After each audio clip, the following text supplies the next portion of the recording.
кийимибизди алмаштырып коюп, көпүрөнүн ар жагындагылар бер жагындагылар мөшөктөргө кум топуракты салып дамба куруп сууну токтотууга аракет кылдык. Бирок аябай күчөдү, жамгыр жаады, үйүбүздү каптады.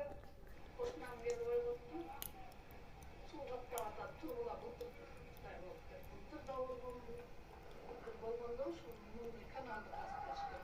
Ошондо эле көпүрөнү койгула дегенбиз, койгула эмес. Былтыр да неберелерим жүрөк түшпөгөн, быйыл да коркуп.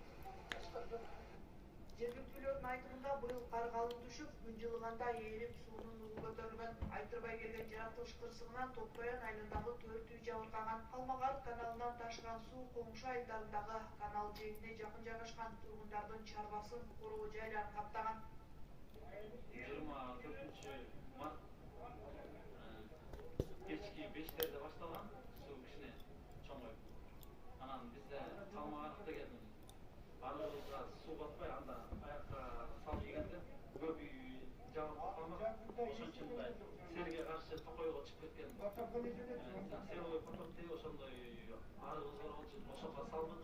Ана суу көбөйгөндөн көбөйүп, жааганда жаап, бир 11:30-12-лерде аябай күчөп кетти. Жергиликтүү эл азыр суунун угу түштү деп айтуу айне эрте дешет. Кайрадан бул көрүнүш кайталанып калышы мүмкүн деп кооптонушууда. Жапа тырмак көтөрүлгөн жергиликтүүлөр каналдын жээгин бекемдөө менен ылайга толгон короо жайларын ретке келтирүү менен алек. Жанара Сагындыкова, Айбек Турдаконов, Түп району.